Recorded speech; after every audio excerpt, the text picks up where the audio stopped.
Aloha, and welcome to another episode of the Groundswell Podcast, where I connect you to outstanding humans and sustainable ideas. I'm your host, Scott Martin. This week we have a repeat guest, Joe Pulizzi, who we did a previous episode called Content Entrepreneur, and in this episode we kind of touch on content marketing, content production, and the importance of platforms for content, as well as NFTs and Web3.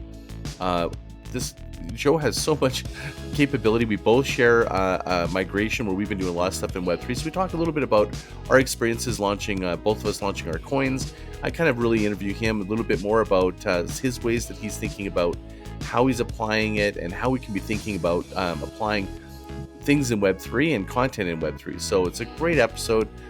Without further ado, let's just paddle in.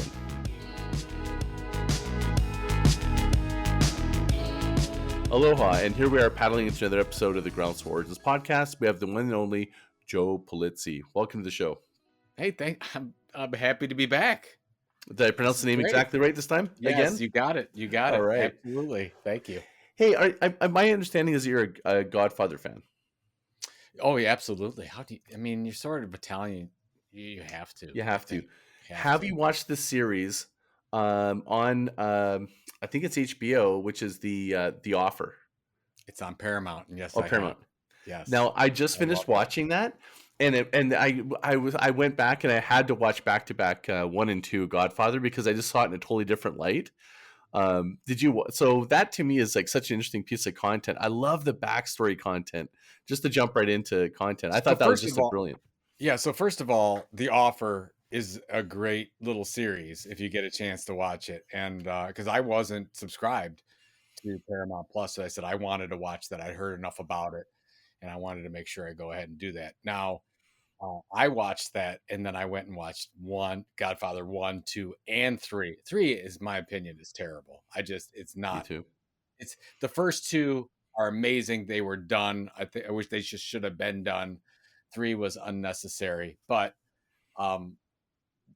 now when I watched 1 again, to your point, I couldn't believe, like, it's hard to believe. It's like, oh my God, that it really is a horse's head. Like, Oh, I know, the horse's head. And then also, is he actually getting beat up like with the can? I'm like, oh my God, he's actually leaning into her, like beating him up a little bit. I thought that was interesting. Yeah. It's so good. But anyways, anybody who's interested in how a production gets done, it's worth watching. It's very entertaining. I highly recommend it. It makes it into a true mafia movie. When you hear the whole story, it's pretty amazing.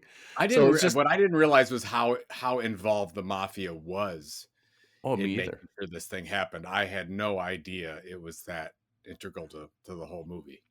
It's kind of a great segue to maybe this episode we're talking about, because it gave a glimpse behind the producers of content there, right? Like just what they really go through. All we saw was the final product.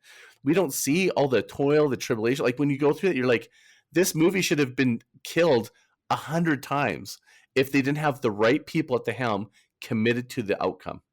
And to me, that is, isn't that a telltale of like really the people that survive? Like you and I were just talking about, this is season 4 for me. You mentioned that yourself, you've been doing this for like 10 years. Like the real staying power of content is the success of content is really playing it through. It's interesting. This week I'm presenting a Content Marketing World, and I've got a stat on the number of podcasts that are created. And I don't know if you even know this stat, but 44% of all podcasts have 3 or fewer episodes. Wow. So just think about that. So half of all podcasts are basically nothing. Somebody tried it and stopped. And people don't realize that the most important aspect of a successful content creation project is time, is actually giving it enough time to survive. You don't like, if I know there's a lot of things you work out. Hey, is it the right story? Is it the right differentiation? Is it the right audience? Are we delivering it the right way and in a unique, whatever, all those things. But you could do all those things correctly and 6 months aren't enough. It's generally like Mr. Beast is a good example. Mr. Beast, for those that don't know, is probably the #1 YouTuber on the planet these days, over 100 million YouTube subscribers. Took him 3 years just to find his content niche, and 4 years had 30,000 subscribers, still trying to figure it out. Well, now he's got over 100 million, worth over 100 million. It's just the commitment and figuring it out. I love I don't know if you read the Rolling Stone article from about Mr. Beast, but he basically said, you need 100 episodes under your belt just to figure out what you're talking about and how you're going to do these things. And I hate, like, I'll go back to the first 100 episodes of Content Inc. And I'll say, yeah, it's probably about right. It probably took me quite a few episodes until I really found my voice and who I was talking to and having that confidence to do it. So I got 30 episodes to go. I think it's like 70. I think this is the 70 episodes. You hit your stride early, so you're good. You're good. Yeah. Thanks. Well, it's just a good thing for people to understand, because I think there's this ready, aim, fire, or fire, ready, aim, just like get out there and do it, which I think is great, because you definitely want to do it. But it's like the staying the consistency. People are really wanting to have this quick response. Like, they want success so quickly. And I saw this one interview today with Gary Vee, where he's going, the interview asked him, like, if you could remove your name, or you had none of the influence you had, but how fast do you think you could start a business? And he was like, it's not how fast, it's like, I would start it how slow. It's the opposite. The scourge of building a fast business is people are trying to build it fast, because you're not building it correctly. You're not building it well. Right. And I'm just, I'm curious what your point of view is on this, especially coming from, there's such a huge shift of creators creating content, the rise of the content entrepreneur. People are leaning this. I think getting into the truth of, like, really what they're in for, I think, is an important aspect. What's your total point of view of, like, that fast versus slow? Like, is there an opportunity to build something fast in content world? I'm sure there is, and I just haven't seen it very often. I mean, even if you look at some of the TikTok folks that get 1 million followers really quickly, they're not able to monetize, and it's usually very fleeting. They haven't built a brand, they haven't built a relationship with their audience for a very long time. I mean, if you're asking me, so I left corporate America in 2007. It took me 22 months until I even had a sniff at any kind of success, and really 3 years before I knew that I didn't have to go back and get a job. And then, we had a successful exit after 9 years. So that was really great with that, fine with that kind of timing. But if you look at, we just did the research at the Tilt on how long it takes for a content creator to be successful. It takes 17 months to get to break even on average. That might even be quick.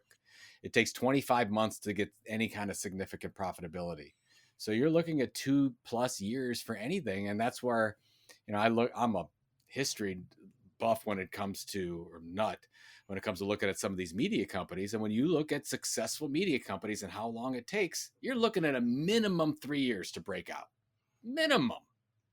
So anybody that wants to have, like, first of all, to your point, it takes time and caring to really put out something substantial that's going to last. And that's what we're going for, right? We want to make an impact on a lot of people, whoever we're trying to make an impact on over a long period of time, change their lives in a positive way. And you can't do that with 6 months on a podcast or 3 months on a TikTok channel. You can't do it.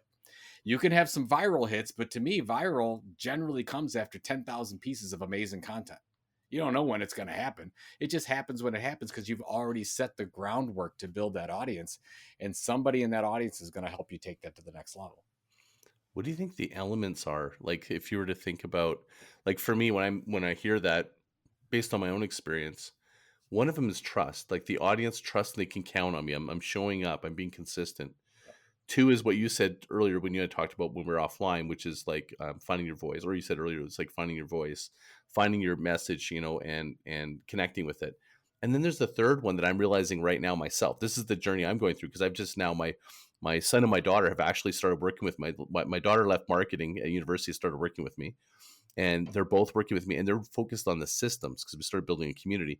And I'm really realizing how much, as a solopreneur, how much, like, I was fine on my own, but as soon as I wanted to scale this, systems has become my new challenge, and those are the 3 that I'm really thinking about. It's like the trust, the voice, and the systems. What do you think are the kind of the core DNA things that really have to be galvanized for you to really kind of scale this? Well, the 2, like, I've lived in the content marketing industry for 25 years now, it was always about content tilt and consistency, the two C's. So the content tilt is, do you have a differentiation of some kind that you can break through all the content clutter? And what is that? Is it by the content niche you're targeting? Is it the specific audience you're targeting? Do you have a sense of humor? Are you doing it a different way than everyone else? Whatever. And then consistently delivering that over time. So to your third point, I think as a creator, as an entrepreneur, you have to start listing the things you are not good at and the things you do not want to do. Because you'll get to that point where we all get to, it's like, finally, I need help. I can't, nobody grows it by themselves. Even solopreneurs, they don't grow this thing by themselves. They need help. So I had to figure out when we were, so 08, 09, and I wanted to create a multi-million, like a larger company. I wanted to have a successful exit at some point. I had to list all the things that Joe wasn't good at, didn't like. And most of that revolved around operations and details. I'm not great at it. I did not set up this call with you. Yeah. Like it would not have happened if it was me. Yeah. I had somebody put it in the calendar for me and I got the notification and I got everything set up and I was ready to go. So luckily we've got an amazing operations team that, you don't want to hire people like you, right? You don't want to work people like you. You are you, you do you. Everybody else needs to fill in the gaps where you're deficient. And I'm deficient, luckily, in a lot of different areas. So we can go bring in some people that can help us get this thing done. So that's from more of an entrepreneurial standpoint.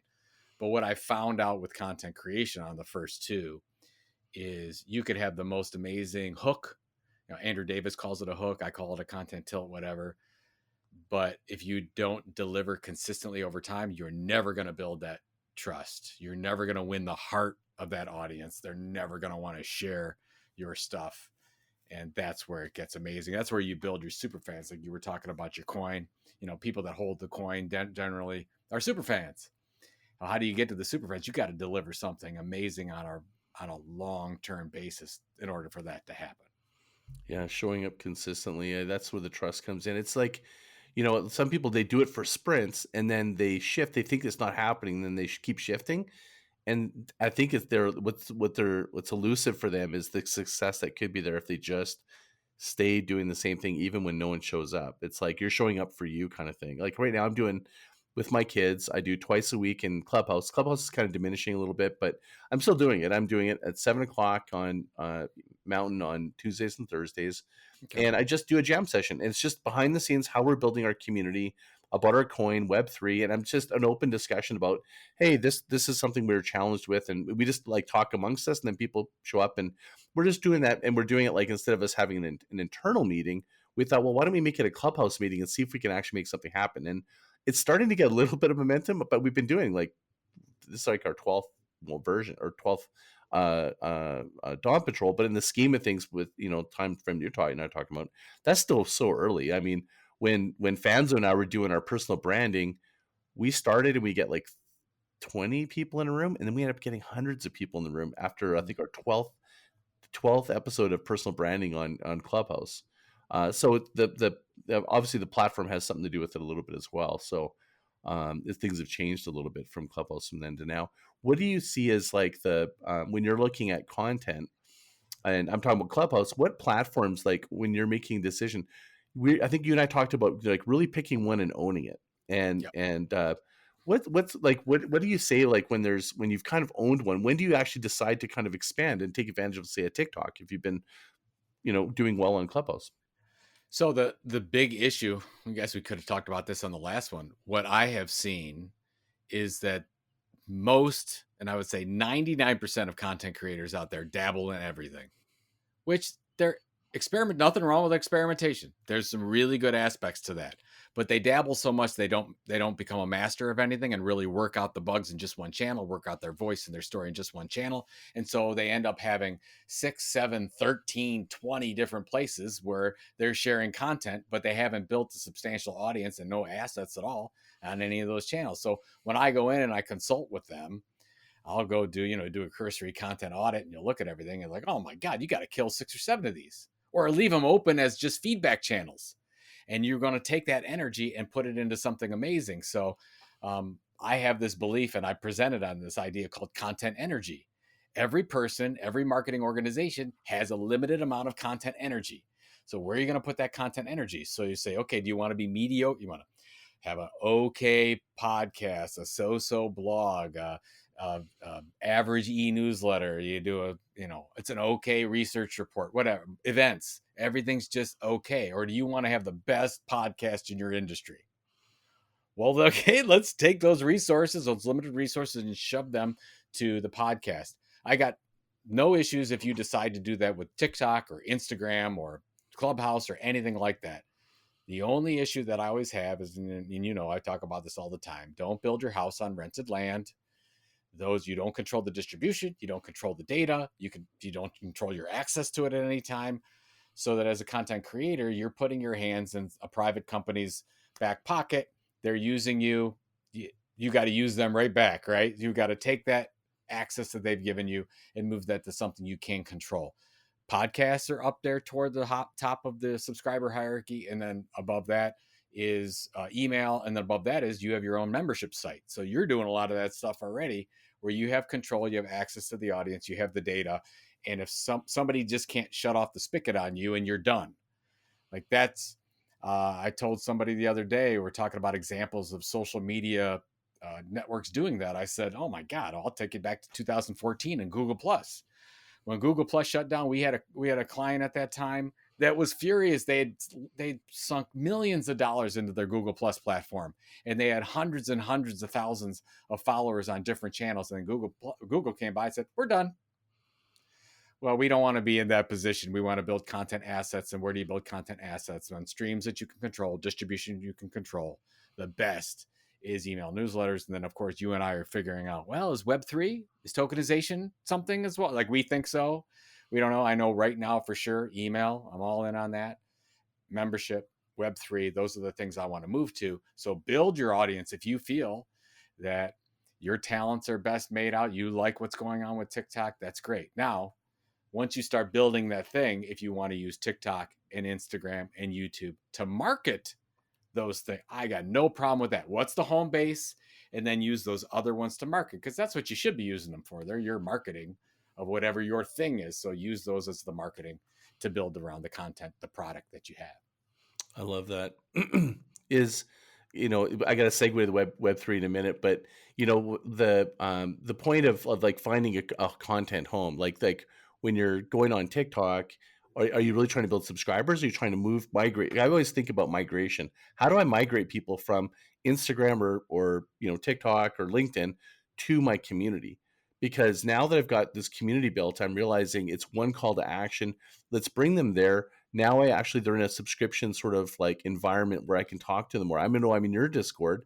I'm in your Discord, now you don't have to put any energy of, I get an alert on my phone when you have something important to say on the Discord, which I think is great. Going back to the systems, I'm curious about the segue about, is that going to be the reason that content accelerates, because systems are kind of going to get more easier to scale because of like Web3? Because if you think of gated content in Web3 and Discord, maybe we're going to have to describe a little bit of this.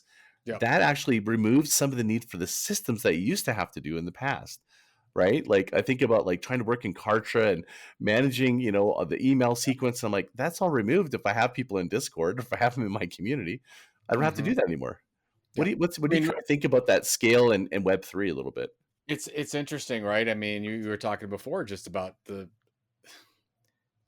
almost like going back to when I first launched my first website. It's because we've got to take we ate the tainted brownie, if you will, from social media. They're like, come on over here, we'll take care of all of it for you. And we thought it was great. We have our cake and eat it too. It's wonderful. They'll take care of everything. Then realize, no. We actually have to take care of some of these things and do the work to make sure we get there. I don't know where it's going to end up. I mean, somebody asked me, am I bullish on Web3 and making those systems work? I am. We're such an early iteration of it. I don't know where it's going to go. Like what we see today in Web3 and tokenization is not what it's going to be in 3 years. It's going to be something completely different. Like I told somebody, I believe that all tickets in the future will be some form of NFTs, because of the fact that I can sell my ticket, my Browns ticket to you if you want it, and I can do so peer to peer, and there's no middle layer involved in that. But there'll be all of it. I think all of this stuff is happening. You could have creators that could succeed in the Web 2 world and be just fine with it and don't want to take care of all these things. And then you've got us that say, no, there's a better way. We have to work on figuring this thing out, because that's what you and I are doing. I mean, like when I launched my token in, what was it, February of 21, I didn't know what was going on. And then still to a point, I don't. Like, I'm really trying to figure it out, what makes sense, how you create a business model around it. Should you create a business model around it? So I'm asking these questions all the time, because I think we're not going to be in Web 3 like as it is, and for years and years. We're going to be in this just past Web 2, and we've got to figure out, well, what makes the most sense to bridge these over. But I do believe you don't have to. I just get scared of that business model. I'm nervous for people that have everything, but that don't control distribution.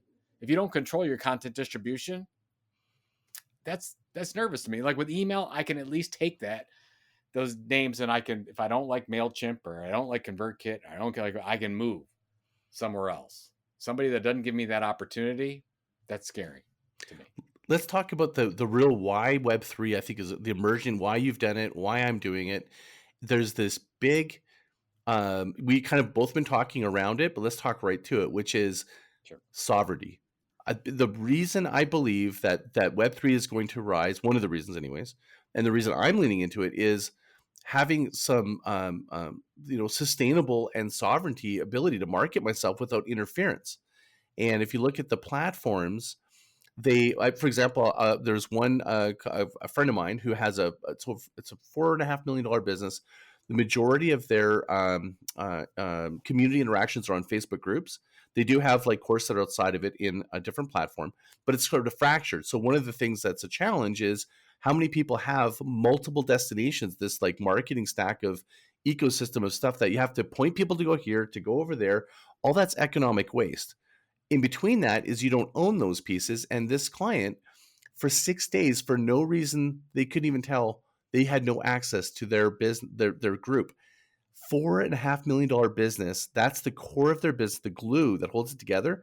6 days, no recourse. They had no idea how they got back in, how they had recourse. Think of like you built your life savings on this. This is not an uncommon story.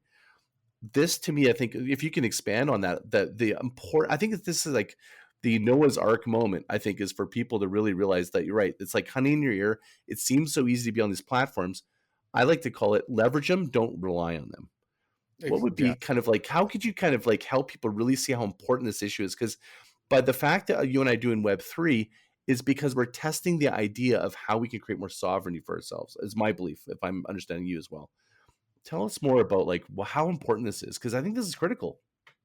So I'll take you back. So this is the end of 2020. So right in the heart of COVID, and I was getting into this whole thing, and I was reading more and more of these articles, and the exact situation that you talk about was happening all over the place. And I think it was Facebook was down for hours, and Amazon went down, and then I read these stories about these small business owners that basically couldn't get any sales, and they couldn't communicate with their audiences and whatever. And I'm like, it's happening more and more. And then as TikTok started to take off, and all these people were running to do their TikToks and create their audiences, I started to get really worried for a large group of people. So if my audience are small independent content creators, and their first instinct is to go to somebody else's platform to take care of all this stuff, and I can help them build TikTok and I can help them build Instagram, and they're going to make all the money off of it, and maybe there's pennies left for me, but at the end of the day, everything I do is up to them. My success is up to them. That scares me. That's horrible. And like, all your content that's on there could be gone tomorrow, right? It's like you don't have control over anything. So yes, leverage them, but let's move to a better way. And so at the end of the year, I started to talk with some people, started to find out about this idea, social tokens, creator coins. What's this? And I was already into Bitcoin and Ethereum, and I was a big believer in cryptocurrency because of the fact, almost to your idea about ownership and sovereignty, I believe that long-term, there has to be a currency around, a successful currency that is not manipulated in any way by some state. That's all I want. I'm not saying that Bitcoin has to be the currency of the world. I'm saying that I want somebody has to have an option for that. Mhm. So that if you're unbanked and you can't get a bank account anywhere and you're struggling somewhere, that you have to have something. And Bitcoin does that for a lot of people. And I think it will be more and more and more people. And also for large chunks of money. Let's say for whatever reason, I want to send you $1 million. You know how hard it is to do that? You know how long it would take for that to happen if I'm working through banks? If I had Bitcoin, I could do it in less than 3 minutes to you. That's how it should always be. The technology is there. And then when I find out about social tokens, I said, "Oh my God, are you telling me that a creator can have that same type of feeling? That I can have a connection with my audience because of this token? And I can set meaning for that token and I can set value on that token. And if I do it right and I provide valuable experiences, that token might be worth more and more money. And that would benefit everybody in the community." That's why I bought into it. So I said, I want to try this out and start experimenting with it. So we launched Tiltcoin on the Rally platform and started to figure this thing out. We've got 2,200, 2,300 token holders. There's a good portion of those who are like our super fans that I talk to on a regular basis. I'm one of them. Thank you very much.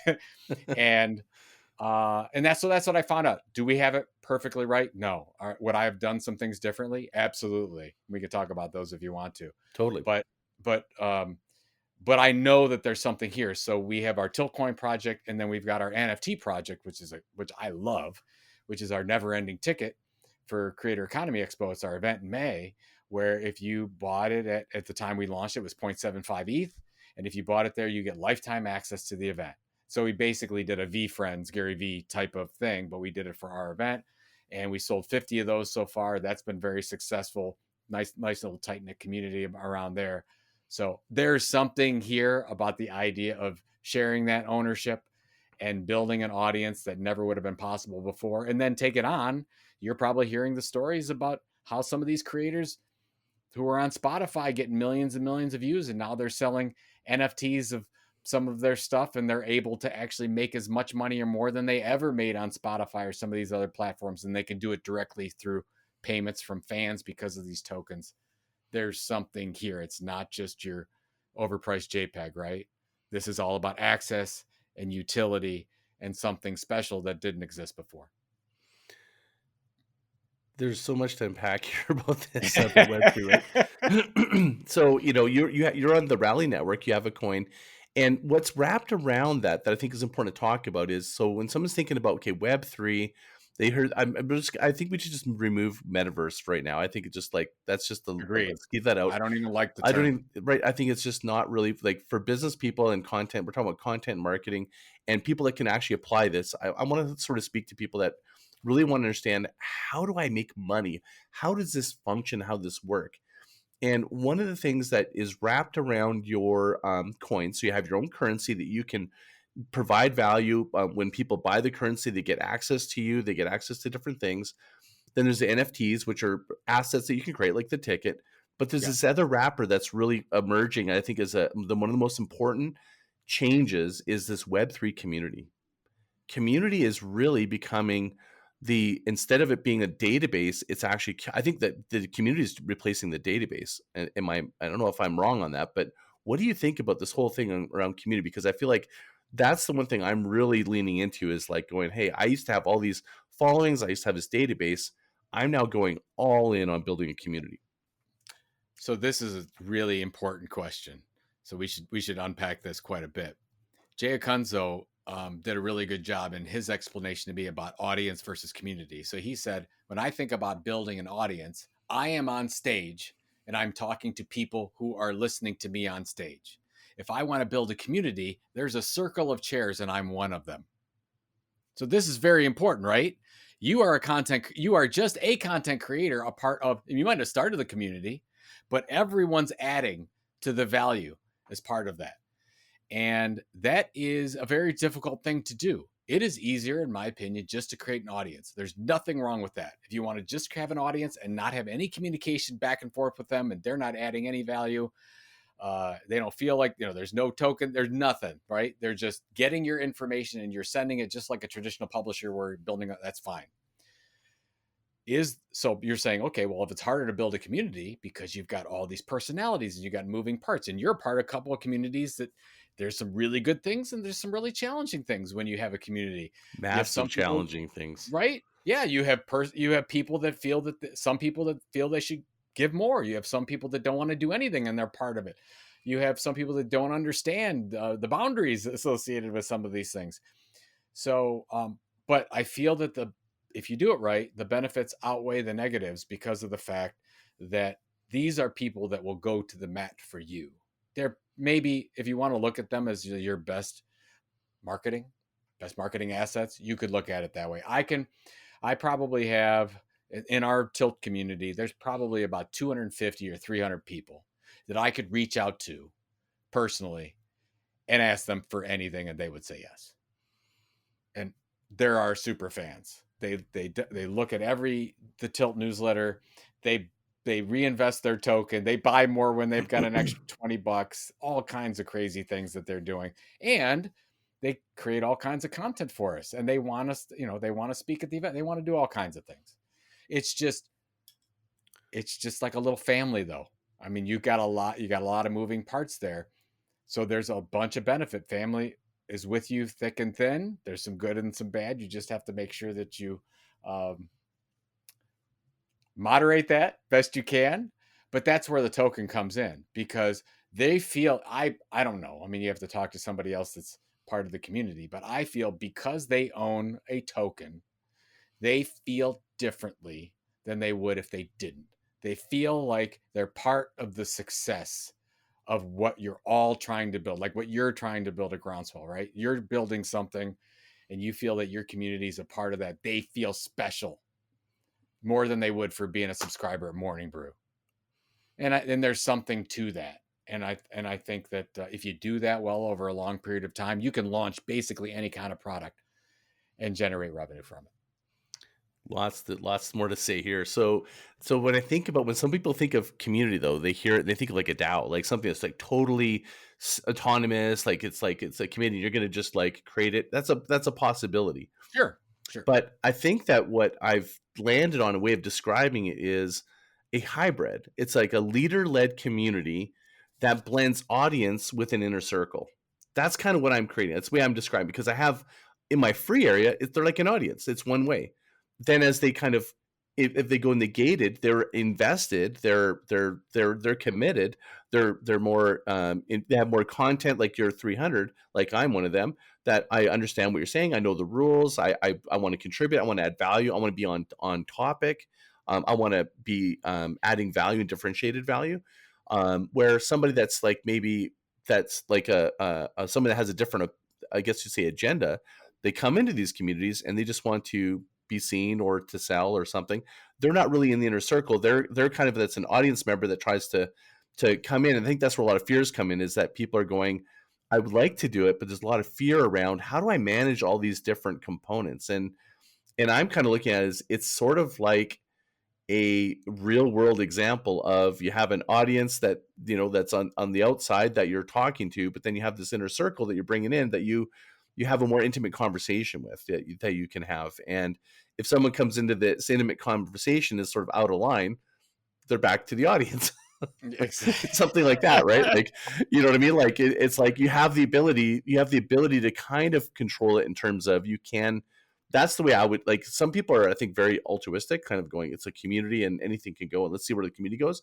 That's a possibility. That's not how I'm building it. I'm thinking leader-led, based on a journey that we're all going in the same direction with the same outcome. That's my opinion of you. You're the leader of the community.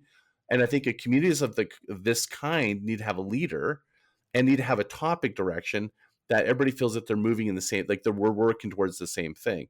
Where do you land with that kind of way I'm seeing it? No, I think that's it. And so we have our Tilt VIP group, and I think the VIP group has, how many does it have in there? I don't know, but like 100 people in our VIP group. And when I'm making a big decision about things, like for example, we just changed our editorial mission. So normally you would just work on the editorial mission with your content team or with your executive team, and then you publish it out. You agree, you publish it out, done, right? Well, what we did, the first thing we did before we published it is I put it on in the Tilt group. I said, Tilt VIP, what do you think? Is this right? And we got lots of back and forth. Like, hey, I don't like this. I got a bunch of DMs. People are like, I don't know about this. Because we have our don't Yeah, I was rely the on first one to social respond. media. That you were. And I would I loved expect it. I thought it nothing was less. great. Yeah.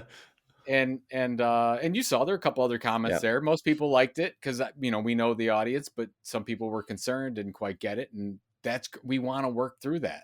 We want to make sure, and I want to involve that group as much as I can to let them know that it's just not me, that I care what they think, that they are part of something. And that's where I have had to evolve, because I've never been a part of it. We've never created or helped been a part of a community like this before. So it's always been Joe making decisions, Joe's creating content, Joe's sending it out. Done. Now this is, okay, well, this group of people wants to do more. We've given them access to do that. We've set the rules that they should. So we've got to commit to that promise. And then there's been a couple, to your point, there's a couple that got in there and they're pitching some things and they're saying, and I've had to have some conversations with them and say, that's not how this one works. Like, if that's how you're going to be, probably this community isn't for us. If you want to be part of this community, here's kind of how everybody plays by these rules.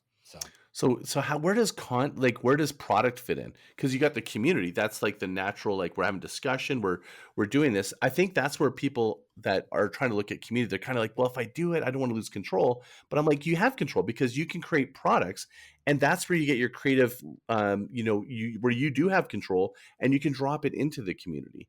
Yep. That's how I view it. Or I'm actually looking at what I think that phase 2 of that for me is collaboration, which is people in the community that really rise to the surface, that really embody and they bring something else to the table. So, for example, I did a podcast with Guru Singh. Do you know who that is by chance? No, I don't. He's a really famous yogi. He's incredibly well followed. He's like, Rich Roll's had him on like 5 times on his podcast, and he's the most interesting guy. And that podcast I did was on spirituality, energy, and marketing.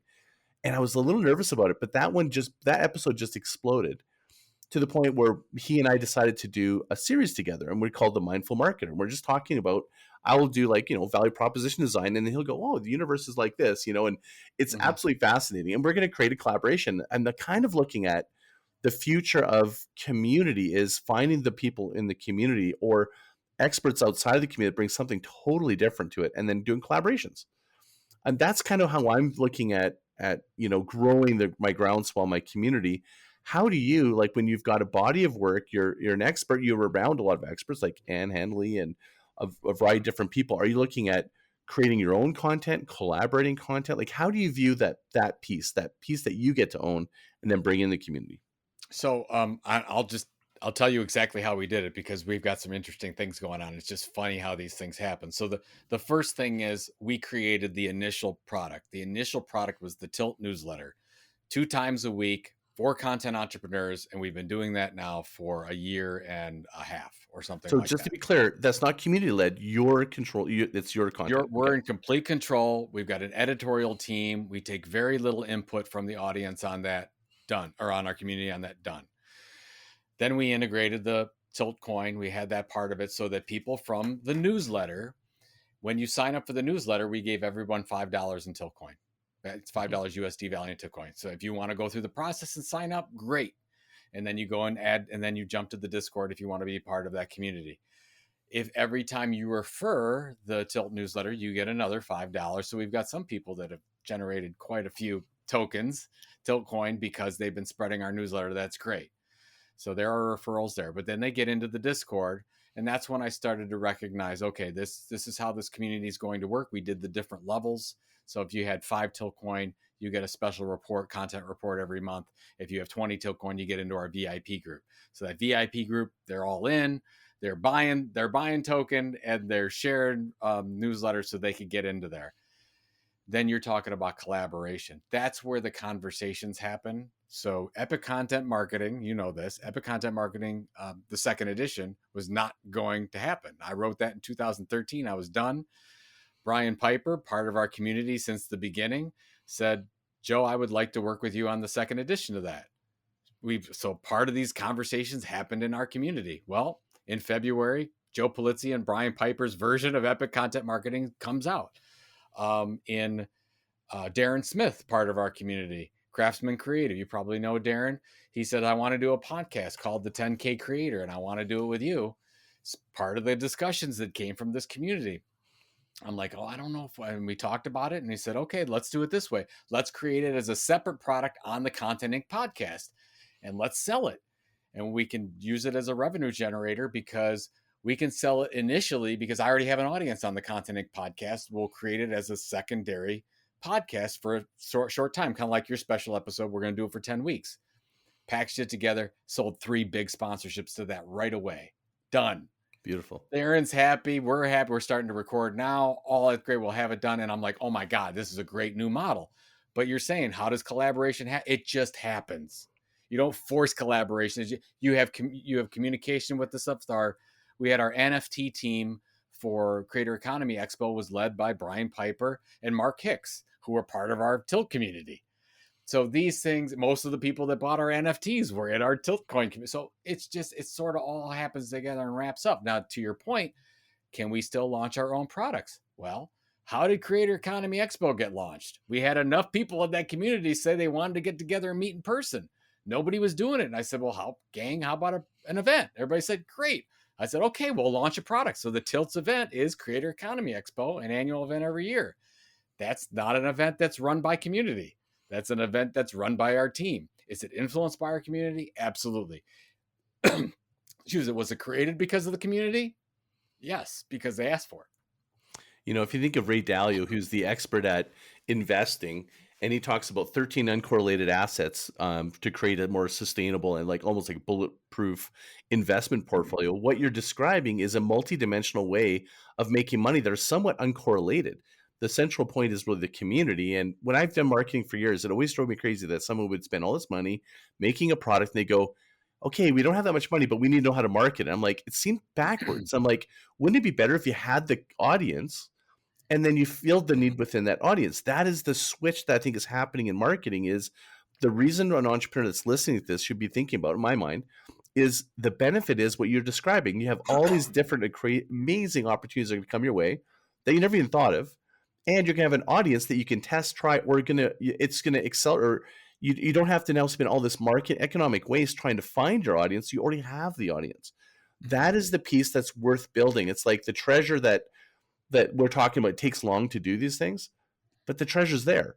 That's what I think you and I'm a few steps behind you. Like, I think that's what we're going to be able to do with Web3 is show that there's so much opportunity that creates sovereignty and creates a more stable sort of economic, multiple ways you can make money, which every time you describe it, every time I hear from you, I'm like, you give me all these great ideas on like how you can make more money. It's which is why I think everybody should follow you, because you're just full of these ideas of possibility, which, you know, I mean, how many different ways do you think you can make money in Web3? I mean, we just started.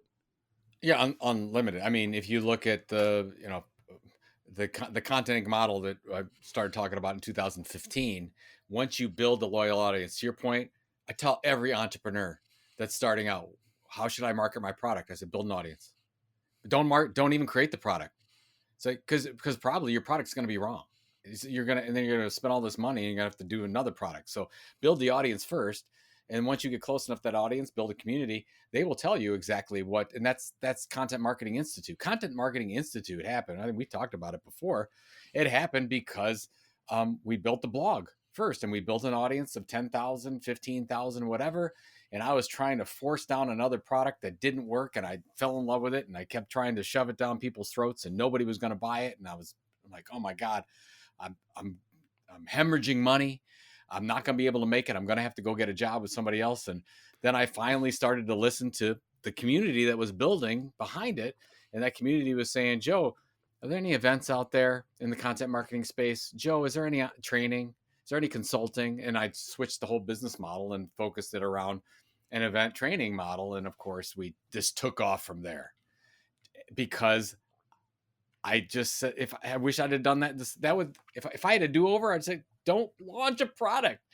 Just find that audience, deliver something of value to them, build this whole thing out, and then you can launch as many products as you can. You can advertising sponsorship, events and conferences, limited edition products, books, speaking opportunities, consulting, whatever, all because you built this audience first.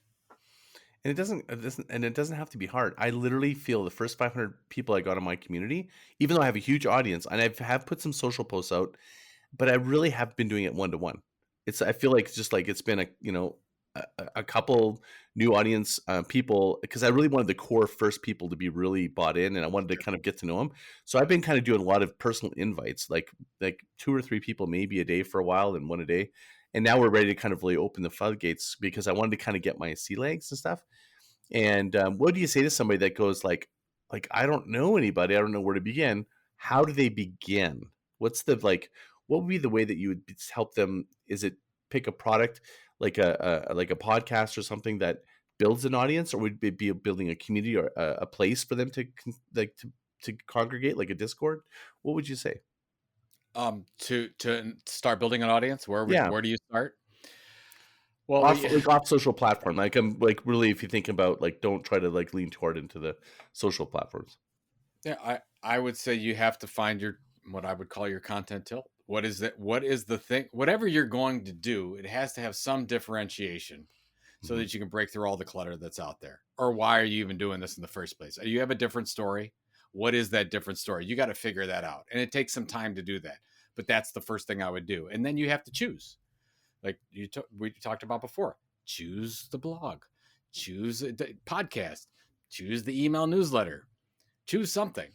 And I would really look also, a lot of people don't talk about this, but get some consistency with your social channels.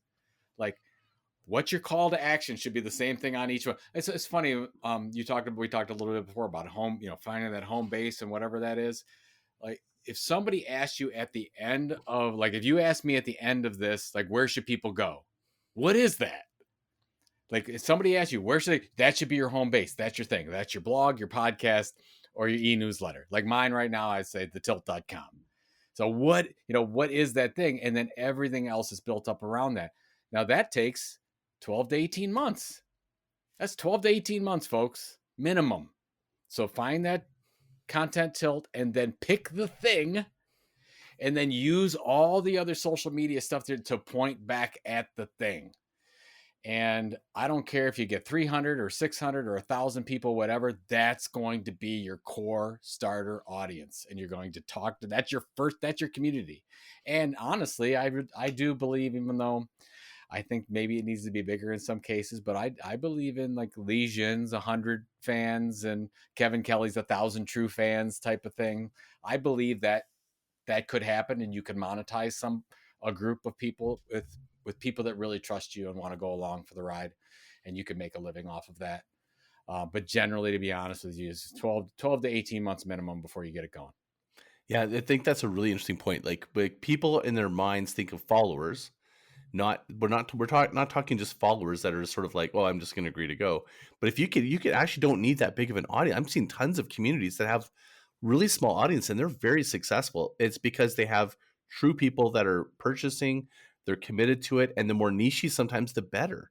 Like it's almost like, people, I think there's this one community called the heavy metal knitting community or something. It's like really, really bizarrely, niched out. And it's like, yeah.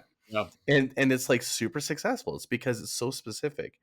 So I think that's something that's going to maybe shift for people, is realizing, hey, maybe I don't need to try to be the biggest, have thousands and thousands of followers. I just need to find my community, my tribe, my inner circle, at a smaller amount. Let's shift a little bit because we're kind of coming on to the hour, and I want to kind of cover off a whole bunch more ground. So let's talk about the coin. So I'm on. I launched with Gary Club, and now I'm on the Solana network. I have my own coin, and what I've been doing with my coin is I've just basically have invested. I've put a whole bunch of. I got it while it was nice and low. I just bought a whole bunch of my own coin because I didn't really know what I was going to do. I thought, well, how can I get someone to invest in, or not invest, because it's not really investment, but how can I even encourage somebody to use it if I'm not actually leveraging it first? But what I've decided to do is give it all away. I'm actually looking at it as like almost like a reward. My background was also in rewards loyalty, and I'm like I'm going to use it to reward people in the community to finish when they finish my course. I'm going to give them some coin. And in fact, what we did was we have a free course, how to open a Solana wallet, actually a Phantom wallet, and then we're going to drop some coin in just for setting up your profile in the community. And that's it. And we're just going to Perfect. keep it sort of light. And so this is kind of like where I'm like trying to testing and trying, and I'm seeing what you're doing within it. One of the things that is cool that a lot of people don't understand is when you're in Discord, you can gate. You don't have to manage like, oh, do you hold 4 coins? It automatically will gate them in or out That's right. based on that, right? Which is Exactly. this. It goes back to the systems discussion we're talking about. And with me, I'm on Mighty Networks. I talked to Gina. She's actually going to be tokenizing and with Ethereum, Solana, and so forth on the Oh, Mighty nice. I Networks. didn't know that. Yeah, Okay. it's Yeah. really exciting, and I think that that's going to be when you're talking about like where's this all going to look. I think this is going to be really exciting shift in the next year where there's going to be more of these possibilities. I was going to ask you, what's your vision for your coin? Because for me, I don't quite know what that is yet. So right now, I'm kind of going. I'm not telling people to go, hey, go buy my coin. I'm not like hold my coin and I'm going to create something. I'm just more like I'm just going to reward you because right now I need to figure out this because I don't want to get in that sort of misstep where I'm like overinflating it and being a promoter. Like, where do you land with this? Because you and I've had some like text back and forth about this whole world, and it's just sort of still murky for me. Yeah, I'll be honest with you. We don't have the model down yet. We've done some really good things. I love what you're doing, giving it away. The best thing we've done is integrated into our email newsletter. You sign up for the email newsletter, you get it. Yeah. I'm going to give a speech at Content Marketing World, and anybody, and I'll have the link up there. You sign up, and I'll give you $25 worth of coin. Absolutely. To your point, we're on the rally system, and I've been getting rewards for a year and a half, and every bit of that rewards has gone to reinvest back into the coin so that I can give more out because I use it to, like you do, as a reward and loyalty system. So we've done a couple things. Like the one thing that was really important to me is I wanted to make sure that the coin had usage like a currency. So you can go right now, like with yours, you could probably buy a couple T-shirts and a mug and all kinds of stuff from the merch store, and that's all integrated. And we hooked that up with the financial system and made that work in there. Are you using? So do I use Tiltcoin or do I convert it? Like when I want to buy the merch, how do I buy it? For You example. can use Tiltcoin. You Oh, can cool. absolutely use Tiltcoin, and it'll do the purchase through. And we end up paying. I mean, it's a weird system, but we end up paying for it and use Shopify integration to do that. So Oh, cool. we had that set up about 6 months ago. That's gone really well. So there's a usage, like it's actually worth something. If you get $5 worth and you sign up for the newsletter, you can get stickers, right? You could use Mm-hmm. it for something. We had it for a while when we were running our training program that you could use it to purchase training. So if you had $199 worth of Tiltcoin, you absolutely use that through. And we've done it a couple different campaigns through Rally as well, where, oh, you want to get a ticket to CEX, here's a discounted ticket or this value, or you want an autographed book of Content Inc., it's this, you can use Tiltcoin. So I wanted to have all kinds of usage as well. I like we have okay levels right now, but it's not quite right because, to be honest, we have so many VIPs right now. I think if everybody's a VIP, it's not VIP, right? It's like, I think there's another level out there. I don't know what that should be. So I'm talking to a lot of the community to figure out what that's going to be. But I don't have all the answers yet, but it's working. I think it's working enough to where something is going to happen where I'm going to say, great, that's the model. But I'm all about giving it away and making sure there's as much usage as I can for it. And if I do those two things, it'll be successful, even if I don't figure out the perfect model. Can I offer you an idea? Yes, yes, I'm going to write So it I'm down. in your community, so I have some perspective. Is I believe that your VIP is great as a name, and it's definitely kind of gives you a little more access to you or access to content. But I believe that what people would really want, what I would pay a ton more for, is Joe on demand, like having almost like a little more intimate, direct access, where it's like I could get a Zoom Like I look at my like, for example, I'm in a plat partner with Tony Robbins. I paid 6 figures to be in this thing, right? And I get access to three trips a year where I get to have direct access and training that Tony no one else gets. We're in a private group. It's like it's next level, and he brings in his friends. Like I'm the Ray Dalio was in the room and Peter Yeah. Diamandis and stuff. I mean, like the networking is off the chain. The value you bring isn't just you and your knowledge and access to you. It's also all the people that you know that you can bring in. And I feel like you could create this like sort of elite, sort of like mastermind group where it allows people that are really serious about their business and wanting to ask like just like I'm doing. I use this podcast. I'm scratching my own itch. I'm asking you questions that I've just wanted to ask you anyways in chat. I get to do it over a podcast and we get to share this with the world. So to me, I would love to have that. I would pay willingly. And I think people would pay for that when you think of all the experts in content, if they created almost like a hybrid group mastermind where that access, that could be very substantially profitable for the business and people be so happy to pay that. And I think that yours is so affordable compared to what I'm used to paying in other groups. I think that yours is a bargain. And I think you could totally up level a couple levels with a couple things. But you're saying you would do that through the token, and that's where the differentiation would be. Because I know, What? like, whatever you're paying Tony Robbins, he's not taking token, right? No, He's no, taking I would cash. do a hybrid. I think it would do a hybrid. That's a good point. I think that there still needs to be a lot of room for fiat. I think that it would be either holding token or NFT that would give you access. That's the access point, and then there'd be a fiat exchange. That is a model that I'm looking at doing as a hybrid example, because I think that it's still there's when you hold the token, you're giving all this value. I think NFT is different because you bought the NFT, but when you're holding the token, it's like more like a general access. I Yeah. think there's room for doing like a fiat combination, which is gated access to even pay for the fiat. Does that make sense? No, That's I kind of what mean, I'm that doing. makes total Yeah. that makes total. Would you? I'm going to ask you a question now. Would you limit that to first 100 people, or Yes. how would you? It would Yes. be either Okay. a qualification and a limit amount, because then provides exclusivity, right? So, for example, I wouldn't want to be just because someone had a lot of money and I'm in a mastermind and we're sharing content and they didn't have the level of business acumen that I did. So, I would maybe look at is a group that is about maybe they have they're a full-time content creator, entrepreneur. They're doing, they've been doing it for over 16 months now, so they've reached a different level because Yeah. they have a different level of challenges. And then have another group that's more broader, a little cheaper, that's for people that are from 6 months to a year. So you're kind of graduating people that way, because they have different, as you know, there's different challenges when you're at a point where now I've got a coin, I'm integrating with systems, I've got a team of 4 people.